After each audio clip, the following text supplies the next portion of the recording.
Thank you for tuning into the faithful word spoken through Pastor Finney Abraham. We believe that the word of God will not only transform you into His image, but also encourage you and empower you to move forward. As you listen to this message, we pray that you realize that His grace is sufficient for you.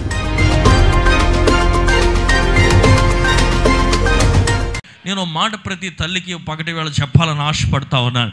నీ బిడ్డ మీద గనక దేవుని ప్రణాళిక ఖచ్చితముగా ఉంటే గనక నీవు చిన్ననాటి నుండి అతన్ని ప్రోత్సహించవలసింది ఆ ప్రణాళికలోనే దేవుడు ఏర్పరచుకున్న ఆ చిత్తములోనే ఆ మాటలే రావాలి, ఆ ప్రోత్సాహమే రావాలి. ఈ విధంగా వెళ్ళమని మీరు చెప్పాలి. అంతేగాని ఈ ఐగుప్తుని యొక్క ఆలోచనలు, ఐగుప్తుని యొక్క ధనము, ఐగుప్తుని యొక్క ఆకర్షణల్లోనికి నువ్వు తీసుకెళ్ళకూడదు అని పరిశుద్ధాత్మ దేవుడు నీకు చెప్తా ఉన్నాడు. అలా పెంచబట్టే మోషే ఈరోజు కూడా పేరుగాంచిన వాడిగా మారాడు. ఆ తల్లిదండ్రులకి ఎంత ఘనత తీసుకొచ్చాడు చూడండి. మిక్కిలి సాత్వికుడు భూమి మీద. ఈరోజు ఏం చెప్తున్నాను, నేను ఇందాక కూడా చెప్పినట్టుగా నా తల్లి చిన్ననాటి నుండి నేను పైలట్ అవ్వాలనుకున్న చిన్ననాటి నుండి నాకు ఇచ్చిన ప్రోత్సాహం ఏంటి తెలుసా? నువ్వు గొప్ప సేవకుడు అవ్వాలి, గొప్ప పరిచర్య చేయాలి, ఆయా దేశాల్లో వెళ్ళాలి, ప్రసార మాధ్యమాల్లో చెప్పాలి. దేవుడు నిన్ను వాడుకుంటాడు. కానీ నా ఆలోచన అయితే ఏముందో తెలుసా? పెద్ద పైలట్ అవ్వాలి అని. కానీ ఆమె ప్రార్థన చేసిందంట, ప్రభువా నేను చెప్తే కనుక ఆ ప్రణాళికలోకి వీరు రాడు, మీరే చెప్తే వస్తాడని ప్రార్థన చేశానని నీ తీర్మానం తీసుకుని నాకు చెప్పింది మా అమ్మ. హల్లో చెప్పండి, 110 వెళ్ళిపోయింది బీపీ. అప్పుడు ఎందుకు మా అమ్మ ఇలా ప్రార్థన చేసిందని. కానీ దేవునికి మహిమ కలుగుగాక. ఆయన సంపూర్ణ చిత్తములో ఉండబట్టి ఈరోజు ఈ సంతోషము, సమాధానము దేవుడు ఎంతగా ఈ స్థితికి తీసుకొచ్చాడు. దేవునికి స్తోత్రం. గట్టిగా హల్లెలూయా చెప్పండి. ఏ ప్రయోజనము లేని మనల్ని ఇక్కడికి తీసుకొచ్చాడు. ఎప్పటికి 16 దేశాలు ప్రభు తిప్పాడు. ఇంకా ఎన్ని దేశాలు తిప్పుతాడో ఆయన చిత్తము, ఆయన ఇష్టము. దేవునికి స్తోత్రం. నేను వెళ్ళకపోయినా నా సహోదరుడు, నా ఫ్రెండ్, నా క్లాస్మేట్ నిన్న మలేషియాలో ఉన్నాడు, నాకు మెసేజ్ పెట్టాడు. ఆ మెసేజ్లో ప్రార్థన వల్లనే పయనం పాడుతున్నారు మలేషియాలో అన్నాడు. అదే చెప్పండి. ఆస్ట్రేలియాలో వాళ్ళకి పాట నేర్పిద్దామని మొదలెడితే వాళ్ళందరూ పాడేస్తున్నారు పాట. ఒక ఆయన వచ్చాడు, క్షమించండి అయ్య గారు, మీరు రాశారని మాకు తెలీదు, ఇక నుంచి పాటలు వింటున్నప్పుడు ఎవడు రాశాడో కూడా చూడాలని ఇప్పుడు అర్థమైంది అన్నాడు. హల్లెలూయా చెప్పండి.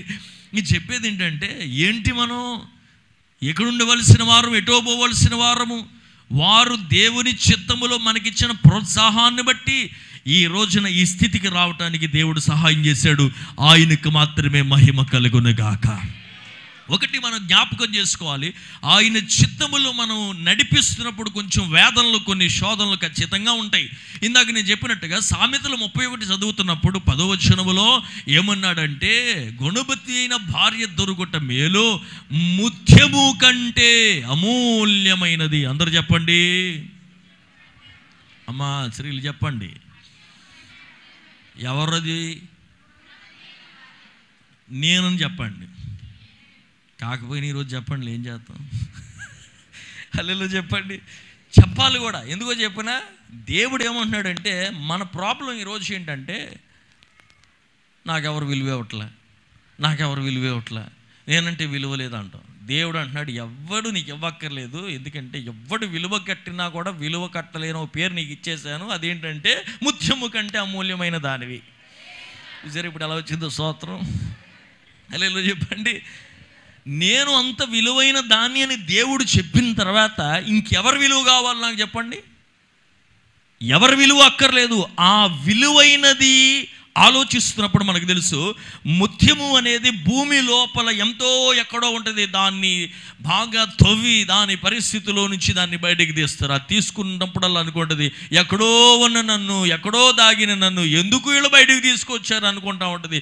ఇన్ని వేదనలోకి, ఇన్ని శోధనలోంచి, ఇన్ని పరిస్థితుల్లో నుంచి నన్ను ఎందుకు బయటకు తీసుకొచ్చారంటే, ఆ బయటకు వచ్చిన ముత్యం ఆలోచించుకోవాల్సింది, నువ్వు బయటకు వచ్చిన తర్వాత నీ ప్లేస్ ఎక్కడా, బయటకు వచ్చిన తర్వాత దేవుడు నీకు ఇవ్వబోతున్న స్థానం ఎక్కడ, దేవుడు ఎవరి చేతిలో నిన్ను ఉంచబోతున్నాడు అని ఆలోచించుకుంటే, అది ఎన్నడూ నువ్వు వీధి పక్కన లేకపోతే అక్కడిక్కడ మురికి చోట్ల తిరిగేది కాదు. అది ఎప్పుడు ఉన్నతమైన స్థానంలోనే ఉంటుంది ముత్యం. చెప్పండి, ముత్యం ఎక్కడ ఉంటుంది? చెప్పండి, ఎక్కడ ఉంటుంది? రోడ్డు పక్కన ఉంటుందా? పాడైపోయిన ప్రదేశాల్లో ఉంటుందా? దాని సహవాసం ఏమిటి అని మనం ఆలోచిస్తే అన్ని ఉన్నతమైన స్థితి, ఉన్నతమైన పరిచయములు, ఉన్నతమైన విలువ, ఉన్నతమైన స్థానము. దేవుడు అంటున్నాడు, అదే నేను కూడా. నీవు పాపములో మునిగిపోయినప్పుడు, శాపములో పట్టబడినప్పుడు నా విలువైన రక్తమును కార్చి నేను నా వేదనంతా నా మీద వేసుకొని ఆ పాపము కోపములో నుంచి నిన్ను బయటకు తీసుకొచ్చాను. ఎందుకో తెలుసా? నువ్వు అమూల్యము కంటే, అది ముత్యము కంటే అమూల్యమైన దానిమని చూపించడానికి. అర్థమైన వాళ్ళు స్తోత్రం గట్టిగా చెప్పండి, గట్టిగా హల్లెలూయా చెప్పండి, గట్టిగా హల్లెలూయా చెప్పండి. యేసయ్య చాలా గొప్పవాడండి. ఉదయం కూడా నేను చదువుతూ ఉన్నప్పుడు చెప్పే కదా, పాత నిబంధన ఒక కలర్స్ గురించి చదువుతున్నాను అన్నమాట. ఉదారపు రంగు కదా, అంతేనా? ఉదారపు రంగు, పర్పుల్ అంటాం దాన్ని. అనిపించింది, పాత నిబంధన గ్రంథంలో కలర్స్ ఉండవు. ఇప్పుడంటే మిక్సింగ్ చేసేస్తున్నారు, ఏ కలర్ అయినా మిషన్లో మిక్స్ చేస్తే కలర్ వచ్చేస్తుంది. మరి పాతకాలంలో ఎలాగా? పాతకాలంలో ఎలా అంటే, ఒక చెట్టు ఉందంట. ఒకవేళ కుదిరితే సిమియోన్ ఆ చెట్టు చూపించవచ్చు. ఆ చెట్టు కాదు కానీ ఒక పురుగు ఉంటుందంట అండి. ఆ పురుగు క్రిమ్సన్ అని దాని పేరు. ఏంటి? క్రిమ్సన్ వామ్ అని ఒకటి ఉంటుంది. ఇదేం చేస్తుందంటే, దాని పిల్లలు కంటున్నప్పుడు చెట్టును అలా హత్తుకొని అది ఆ ఎర్రటి ఆఖరి బొట్టు వరకు కూడా వదులుద్దంట. వదిలిన తర్వాత చనిపోతుంది. అది ఆఖరి ఎంతగా వదులుతుందంటే ఆ చెట్టు మీద ఆ రక్తపు కలర్ ఉండిపోతుందంటండి. అంతగా అది త్యాగం చేస్తుందంట తన పిల్లల కోసం. దేవునికి స్తోత్రం. నాకు అనిపించింది, అంతకంటే మించిన త్యాగం చేశాడు ప్రభు మన కొరకు. ఆఖరి రక్తపు బొట్టు వరకు మనకిచ్చాడు ఆయన. చేతులెత్తి హల్లెలూయా చెప్పండి, గట్టిగా హల్లెలూయా చెప్పండి. ఒక చోట అందుకే ఉంటుంది, నేను నరుడను కాదు పురుగుని అని. ఆ పురుగు ఇదేనంట. అంటే నేను అలా ఎర్రగా ఉన్న పురుగులాగా నేను మారిపోయాను నీ కోసం. ఎంతకంటే ఆఖరి నా రక్తపు బొట్టు కూడా ఇచ్చి, అది ఇచ్చిన తర్వాత అది తెల్లగా మారుతుందండి. అందుకంటే నీ పాపములు ఏంగా మారిపోయినాయి? హిమము వల్లే తెల్లగా మారిపోయింది అంటాడు. దేవునికి స్తోత్రం. గట్టిగా హల్లెలూయా చెప్పండి.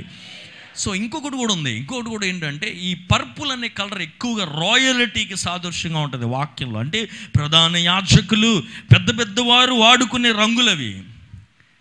దేవుడు ఉదయం నేర్పిస్తుంటే కొన్ని విషయాలు మరి మీకు ఎంతవరకు అర్థమవుతుందో నాకు తెలియదు, కానీ నాకు చాలా సంతోషం వేసింది. ఒక పర్పుల్ కలర్ అంట ఒక రెడ్ ప్లస్ బ్లూ మిక్స్ అయితే వస్తుందంట. ఇంటికి వెళ్ళాక చూసుకోండి, రెడ్ ప్లస్ బ్లూ కలిపితే పర్పుల్ వస్తుంది. రక్తస్రావం కలిగిన స్త్రీ అయిన రెడ్ వెళ్ళి యాజకుడైన యేసుక్రీస్తు యొక్క అంగి అయిన బ్లూని పట్టుకుంటే పర్పుల్ అయిపోయింది. చేతులెత్తి హల్లెలూయా చెప్పండి, హల్లెలూయా చెప్పండి. అంటే ఆ రాజత్వము, ఆ పరిపూర్ణ మహిమ అనేది ఆమె అనుభవించడానికి దేవుడు సహాయం చేశాడు. చూసారు, అలా ఉంటుంది అనమాట రెడ్ కలర్లో. అది దాని పిల్లలు కన్న తర్వాత ఎంతగంటది వైట్ అయిపోయి ఆ చెట్టు మీద కూడా ఈవెన్ దాని కలర్ ప్రింట్ ఉండిపోతుంది అంటాడు. యేసయ్య కూడా మన కొరకు సమస్తమును ఆయన తీసుకొని మనలను మన పాపముల నుండి క్షమించాడు. దేవునికి స్తోత్రం. ఆయన పొందిన దెబ్బలు చేత మనం ఏమయ్యామంట?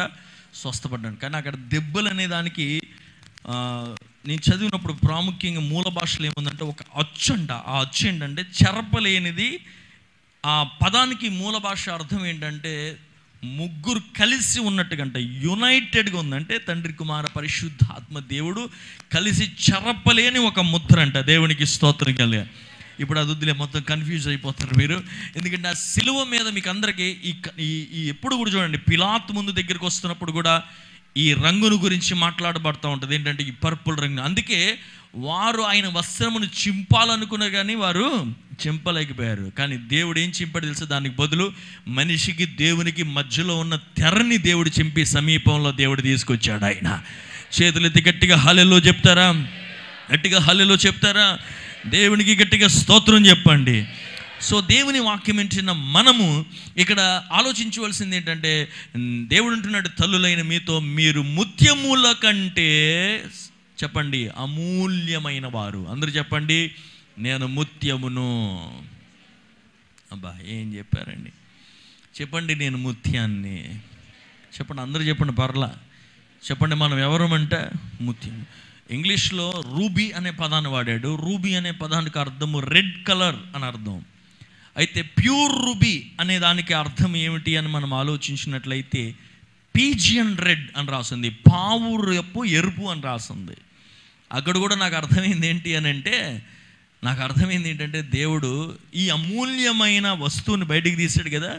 తీసినప్పుడు దాన్ని ఏమంటున్నాడు, ఒకటే అది ఎరుపు రంగుతో పాటు పావురము యొక్క ఎరుపు అన్నాడు కదా. నాకు అనిపించింది కరెక్ట్గా యేసు తన రక్తము ద్వారా ముత్యము లాంటి మనల్ని కూడా ఆ భయంకరమైన పరిస్థితుల్లోంచి బయటికి తీసి ఆయన పరిశుద్ధాత్మను మనకు అనుగ్రహించి మనని ముత్యములుగా దేవుడు మార్చాడు. ఆయన దేవుడికి స్తోత్రం చెప్పాలి గట్టిగా. ఆయన రక్తము చేత కడవోగబడి ఆయన పరిశుద్ధాత్మ చేత నింపబడిన ప్రతి ఒక్క వ్యక్తిని దేవుడు అన్నాడు, they are more than precious than ఏమంటున్నాడు, ఆ రూబీస్ అనమాట. దేవునికి స్తోత్రం కలుగును గాక. కనుక దేవుని వాక్యం వింటున్న దేవుని బిడ్డలారా, ఈ పగటి వేళ దేవుడు చెప్పేది ఏంటి తెలుసా, నీకు ఇంకా చాలా దూర ప్రయాణం ఉంది అంటున్నాడు.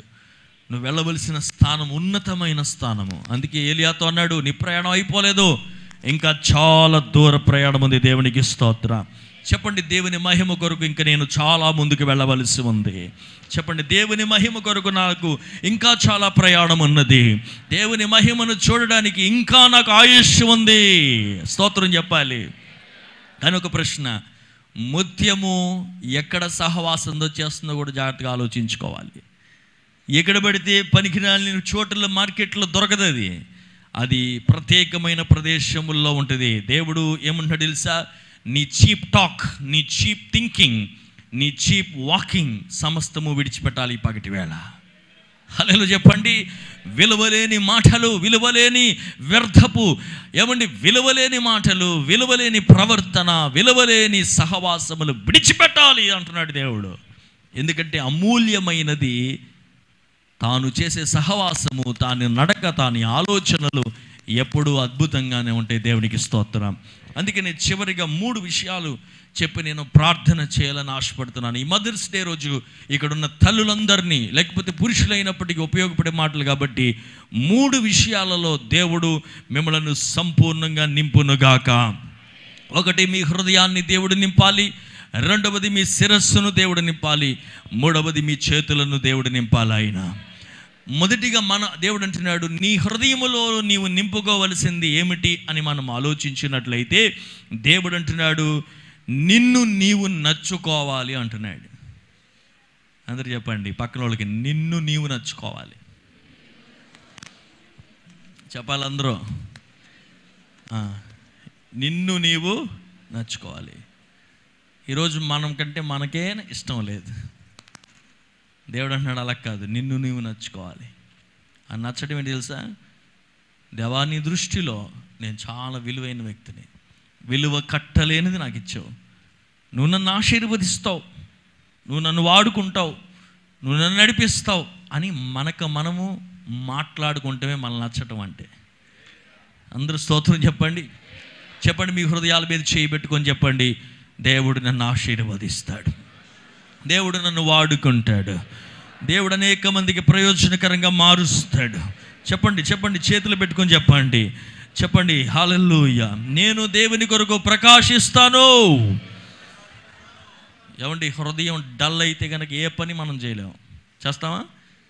హృదయం స్ట్రాంగ్గా ఉంటే ఏ పనైనా సంపూర్ణంగా చేస్తాం. హృదయంలో బాధతో కూర వండితే ఉప్పు తగ్గిపోద్ది, కారం ఎక్కువైపోద్ది, అవతలోడికి మండిపోద్ది. అలా చెప్పండి. కానీ మంచి హృదయంతో చేస్తే రుచిగా ఉంటుంది. అది మంచి హృదయముతో ఉండేదైనా, మంచి హృదయముతో సంఘానికి వచ్చేదైనా, ఆరాధన చేసేదైనా, పరిచర్య చేసేదైనా, ఏదైనా అది హృదయపూర్వకంగా ఉన్నప్పుడు అది మనకి ఆశీర్వాదకరము. ఈరోజు నీ పెద్ద శత్రువు ఏంటో చెప్పనా? డల్నెస్ అంటున్నాడు దేవుడు. నిన్ను నీవు నచ్చకుండా చేయటం అన్నమాట. అటువంటి ఆత్మను దేవుడు ఈ పగటి వేళ తొలగించునుగాక.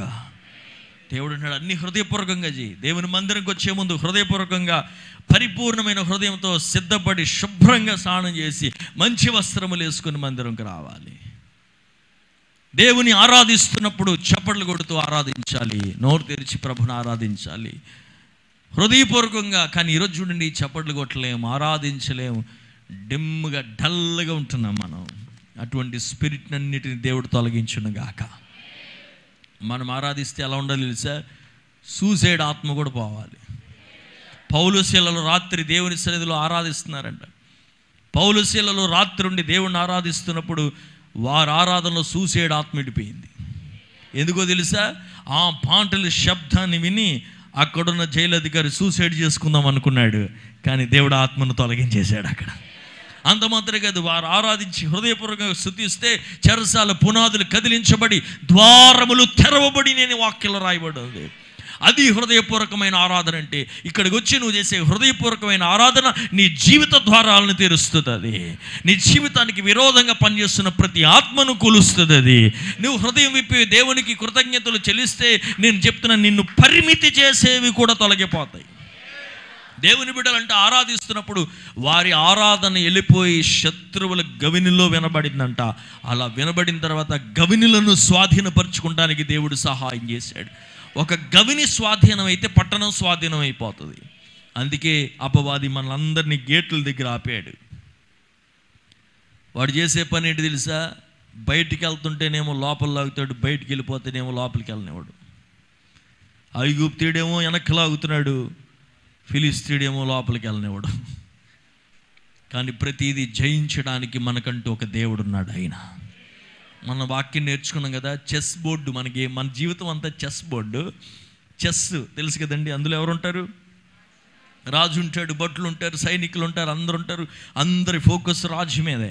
విచిత్రం ఏంటంటే అవతల ప్రక్కన అపవాది అయిన సాతాను చెస్ గేమ్ని కదుపుతూ ఉంటాడు, కానీ యువతల మనం కదపట్ల, దేవుడు మన పక్షంగా కదుపుతున్నాడు. అందుకే మనం జయిస్తాం. చివరికి ఒక మూవ్ చేస్తూ ఉంటే వాడు ఇంకొక మూవ్ చేస్తూ ఉంటాడు. మనం కూడా చెప్పా. అందుకనే అపవాది దాడి ఎప్పుడు కూడా ఫస్ట్ వ్యక్తి మీద, వ్యక్తి నుంచి అంశం మీద, అంశం నుండి సమయం మీదకి వెళ్ళిపోతుంది. వ్యక్తులను దాడి చేయడం మొదలుపెట్టాడు, అక్కడి నుంచి తప్పించుకుంటే అంశం మీదకి లేడు. ఆ అంశం ఏంటంటే ప్రభు అన్నాడు, మీరు నేను చేసిన ఉపకారములు దాచుకోండి. మనం కూడా చెప్పే కదా, జ్ఞాపకము చేసుకోండి అని దేవుడు చెప్పాడంట. జ్ఞాపకం చేసుకుంటానికి గాను వాడు ఏం చేశాడు తెలుసా? కరెక్ట్గా రేపు జ్ఞాపకం చేసుకోవాలనగా ముందు రోజు శోధించాడు. వాడు చీట్లు వేసుకొని నిర్ణయించుకున్నాడంట సమయాన్ని. ఏంటంటే 12వ నెల 13వ రోజని.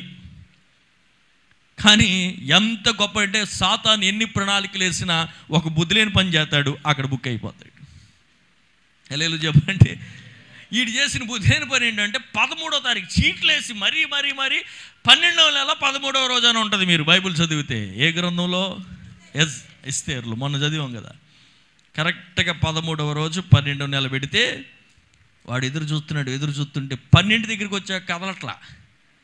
దేవుడు అంటున్నాడు, 12 నాదిరా సంఖ్య అన్నాడు. నువ్వు 11, 12 దాటితేనేగా 13. మరి 12 దాటాలి. దేవుడు అన్నాడు 12 నాది. దేవుడు పరిపాలించువాడై ఉన్నాడు. ఆ సంఖ్యకు అర్థం. దేవుడు అన్నాడు, నేను నిన్ను దాడితే, నేను పంపిస్తే కదా నువ్వు 13కి వెళ్ళాల్సిందే. వెళ్ళాడా? వెళ్ళలేకపోయాడు.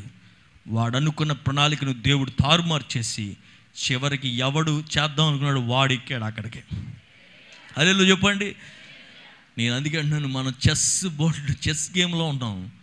దేవుడు ఇలా కదుపుతుంటే వాడు ఇంకోటి కదుపుతూ ఉంటాడు, కానీ గెలిచేది మాత్రం మనమే. హల్లెలూయా చెప్పండి.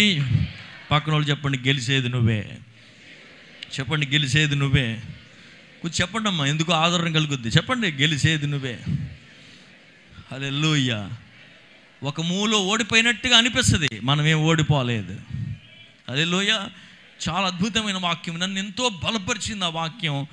నాకు జ్ఞాపకం రావట్లేదు, కానీ ఎందుకో దేవుడు ఈ సమయంలో జ్ఞాపకం చేశాడు కాబట్టి చెప్పాల్సి వచ్చింది. స్తోత్రం చెప్పండి. హల్లెలూయా. హల్లెలూయా చెప్పండి. చూడండి, వాడు అంశం ఏంటి తెలుసా అండి? వాడు దాడి చేసిన అంశం ఏంటంటే జ్ఞాపకం చేసుకోకుండా చేశాడంట. దేవుడు ఏమని తెలుసా? నేను నిన్ను ఎలా నడిపించాను, ఐగుప్తు దేశం నుంచి ఎలా తీసుకొచ్చాను, మీరు నా కొరకు ఒక పండుగ పెట్టి నన్ను జ్ఞాపకం చేసుకోండి పలానా రోజు అని చెప్తే ఆ రోజు ముందు వచ్చి దాడి చేశాడు. దేవుడు ఊరుకుంటాడా? దేవుడు తర్వాత ఏం చేశాడు తెలుసా? అందుకని నువ్వు అనవసరంగా దాన్ని ఆపేవని చెప్పి ఇంకొక ఎక్స్ట్రా పండుగ ఇచ్చాడు వాళ్ళకి. దేవుడికి మహిమ కలుగును గాక. మన దేవుడు అద్భుతమైన దేవుడు. అటువంటి అద్భుతమైన దేవుని సేవిస్తున్న మనందరము చేతులెత్తి దేవునికి ఒకసారి గట్టిగా హల్లెలూయా చెబుతాం. సో మొదటిగా హృదయమును ఏం చెప్తున్నాడు దేవుడు చెప్పండి? నీ హృదయాన్ని నువ్వు ఇన్వెస్ట్ చేసుకోవాలి. పగటి వేళ దేవుడు అంటున్నాడు నీ హృదయంలోనికి నిన్ను నీవు నచ్చినట్టుగా మార్చుకోవాలి అంటున్నాడు. దేవునికి మహిమ. రెండవది ఏమంటున్నాడంటే నీ యొక్క శిరస్సులోనికి అని అంటున్నాడు. బంధకములు ప్రార్థన చేయటం వల్ల కాదు వచ్చేది, బంధకములు వచ్చేది జ్ఞానము లేక. పక్కన వాళ్ళు చెప్పండి, జ్ఞానము లేక వస్తాయి బంధకాలు. చెప్పండి. అందుకే గంటల తరబడి ప్రార్థన చేసిన బంధకాల్లో ఉన్నారు. కారణం ఏంటి? జ్ఞానం లేక. నా ప్రజలు జ్ఞానము లేక ఏమైపోతారంట? నశించిపోతారు. దేవుడు అందుకన్నాడు నేడు అనుదిన ఆహారము మాకు దయచేయి. Every day you need the bread of God. వాక్యం నీకు అవసరం. వాక్యమే జ్ఞానము. ఈ 31వ అధ్యాయంలో ఈమె అంతగా ప్రయోజకురాలుగా మారడానికి గల కారణము జ్ఞానవంతురాలైన స్త్రీ అని రాస్తుంది. She has received the wisdom from God.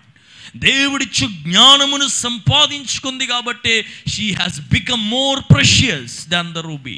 ఈ పగటి వేళ నీవు ప్రయోజకురాలుగా మారాలి అంటే ఒకటి దేవుడు అన్నాడు, నీవు నచ్చి ప్రతి విషయాన్ని హృదయపూర్వకంగా చేయాలి.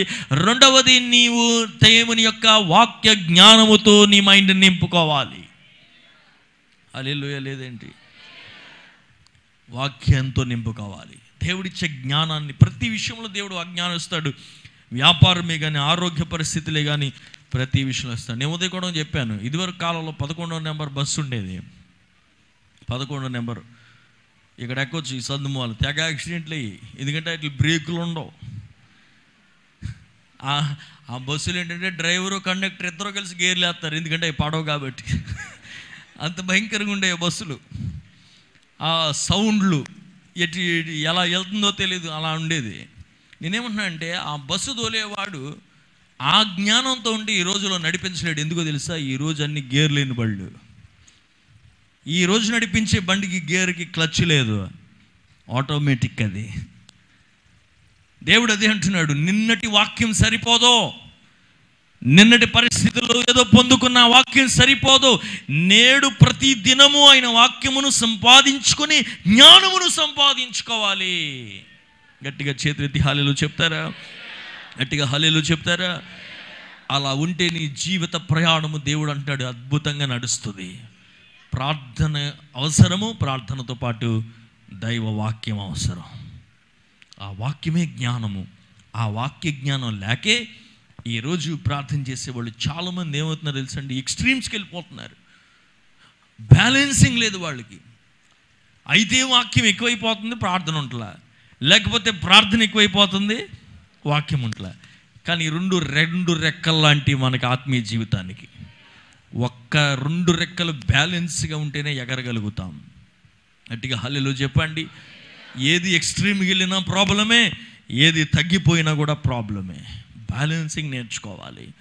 దేవుడు మనతో మాట్లాడుతున్నాడు. మూడవది అంటున్నాడు నీ చేతిలో కూడా ఇన్వెస్ట్మెంట్ చేయాలి. నువ్వు ఆ చేతిలో చేసే ఇన్వెస్ట్మెంట్ ఏంటి అని అంటే నువ్వు చేసే ప్రతి పని డూయింగ్ సంథింగ్ ఎక్స్ట్రా, కొంచెం ఎక్స్ట్రా పని కూడా చేయగలగాలి. స్తోత్రం చెప్పండి. ఈ ప్రపంచంలో నీకు విలువిచ్చేది 2. నిన్ను విలువగా చూసేది 2. ఒకటి దేవుడు, రెండవది సంఘము. అందరూ చెప్పండి, నన్ను విలువగా చూసేది 2. ఒకటి దేవుడు, రెండవది సంఘం. అందుకే చూడండి, ఏ యోగ్యత లేని, ఏ యొక్క మరి ప్రయోజనకము కానీ అందరూ విడిచిపెట్టిన నిన్ను ఈరోజు దేవుడు ఏర్పరచుకొని దేవుడు నిన్ను ప్రయోజకురాలుగా వాడుకుంటున్నాడంటే దేవుడు ఆయన దృష్టిలో నిన్ను విలువైన వ్యక్తిగా చూశాడు. కాబట్టి నీకంటే తెలివైన వారు లేరా? నీకంటే జ్ఞానవంతులు లేరా? నీకంటే చూస్ చేసుకోగలిగిన చాలామంది ఉన్నారు. నిలబెడితే వారు వాడుకోగలిగిన వారు ఉన్నారు. కానీ గాడ్ ఆయన వారిని చూడలేదు. గాడ్ నిన్ను విలువైన వ్యక్తిగా చూశాడు. ఆయన నిన్ను ప్రయోజకుడిగా దేవుడు చూశాడు. ఆయన చూచిన దేవుడు సంఘములోకి తీసుకొచ్చి అందుకే నేను ఏర్పాటు చేసుకున్నాడు. ఒకసారి మనం ఆలోచించుకుంటే నేనేంటి ప్రభా, నా జీవితం ఏంటి ప్రభా, నేను ఎక్కడ వాడిని, ఎక్కడ ఉండవలసిన వాడిని ఈరోజు ఆలోచించుకుంటే ఈ స్థితిలోనే, లేకపోతే అసలు నా లైఫ్ ఏంటి ఆలోచించుకోండి. పగటి వేళ దేవుడు అంటున్నాడు, డూ సంథింగ్ ఎక్స్ట్రా అని అంటున్నాడు. నీకు విలువిచ్చే దేవుని కొరకు, నీకు విలువిచ్చే సంఘాన్ని కొరకు చేస్తున్న పని ఏదైనా ఎక్స్ట్రా చేయడానికి నీకు ఆలోచన రావాలి. మన ఉద్యోగాన్ని ఎంత బాగా చేస్తామండి, అవసరమైతే ఎక్స్ట్రా చేయడానికైనా మనం ఇష్టపడతాం, మంచిదే. కానీ దానికి మించింది ఇక్కడ చేయగలిగేది దేవుడు ఆశీర్వదించాడు. కురేరుడైన సీమోను బలవంతంగా సిలువ మోస్తే తన కుటుంబాన్ని దేవుడు ఆశీర్వదించాడు. ఏ బలవంతం లేకుండా మోస్తున్న నిన్ను హృదయపూర్వకంగా చేస్తే తరతరములు దేవుడు నిన్ను ఆశీర్వదిస్తాడు. అలా ఆశీర్వదించబడిన వారు మేము. మా తాతగారు ఎంత పరిచయం చేశాడో తెలుసండి. కొట్టబడి ఇంట్లో నుంచి బయటికి గంటబడి రోడ్డు మీద తిరుగుతూ, ప్రతి ఊరు తిరుగుతూ ప్రచారం చేస్తూ, దేవుని సువార్తను చెబుతూ ఒక పెద్ద మూమెంట్కి ఆయన స్థాపకగా మారాడు. ఆయన ఎన్నో దెబ్బలు తిన్నాడు, కుటుంబంలో ఎన్నో శోధనలు ఊరు వారి మధ్యలో ఎదుర్కొన్నాడు. మేము ఎప్పుడు చెప్తా ఉంటే సాక్ష్యాన్ని, 6 పిల్లలు ఆయనకి ఒక కొడుకున్నాడు.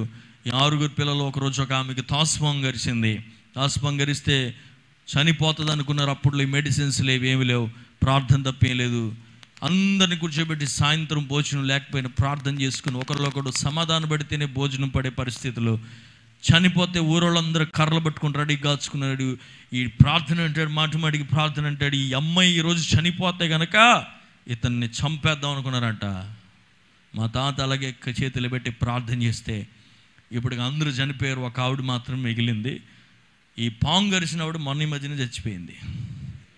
అల్లెలు చెప్పరే, గట్టిగా స్తోత్రం చెప్పరే. అలా ప్రభు కొరకు విలువ ఇచ్చి నిలబడ్డారు. ప్రవక్తలు లేచారు ఆ కుటుంబంలో నుంచి. అందులో మా అమ్మగారు ఒక ప్రవక్తగా లేచారు. దేవుని వాక్యం అంటే దేవుని బిడ్డలారా, ఈ రోజున ఆ సంతానము నుంచి వచ్చిన మేమందరము ఆలోచించుకుంటే అందరినీ దేవుడు చాలా ఉన్నతమైన స్థితుల్లోకి తీసుకొచ్చాడు. ఆయా దేశాల్లోకి చెదరింపజేశాడు. ఆయా పరిస్థితుల్లోకి దేవుడు తీసుకెళ్ళాడు. ఆయనకి మహిమ ఘనత ప్రభావాలు కలుగునుగాక. కారణము మేము కాదు, ఒక సంతతి వారు దేవుని కొరకు ఎంతైనా చేయడానికి ఇష్టపడ్డారు కాబట్టి. స్తోత్రం చెప్తారు గట్టిగా.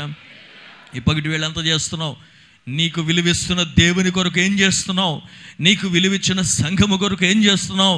ఈ పగటి వేళ నిన్ను ఆలోచించుకో. నువ్వు దీవించబడే చోటదే. గత రోజు కూడా నేను అది చెప్పా. ఒక మాట చదివి, హెబ్రీలకు రాసిన పత్రికలో ఆ మాట చదివి ప్రార్థన చేసుకుందాం. గత రాత్రి చదివిన వాక్యం ఎవరైనా గుర్తుంటే ఒకసారి చదవండి. హెబ్రీలకు రాసిన పత్రికలో ఒక వాక్యం మనం చదువుకున్నాం కదా. వారు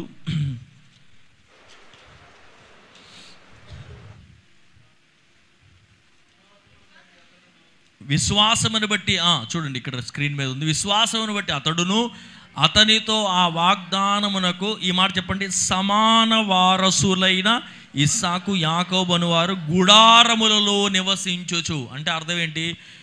నీవు ఇది ఒక గుడారము. హల్లెలూయా చెప్పండి.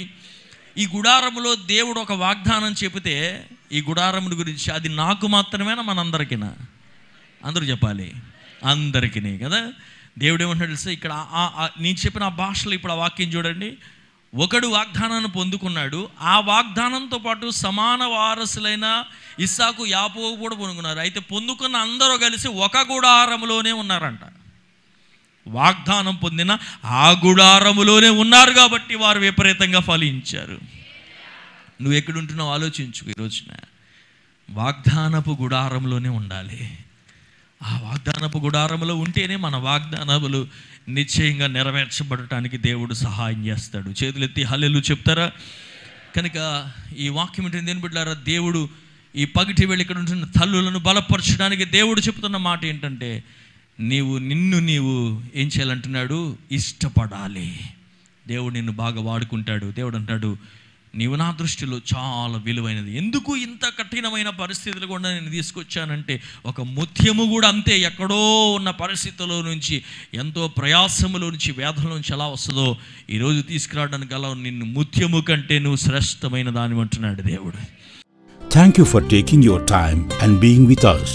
We believe you have been blessed, changed, encouraged, and empowered to live a fruitful life in Christ.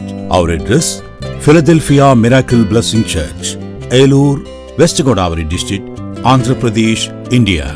Call for prayer 98498 97500 and 95504 33102. Watch YouTube for online. Finney Faith.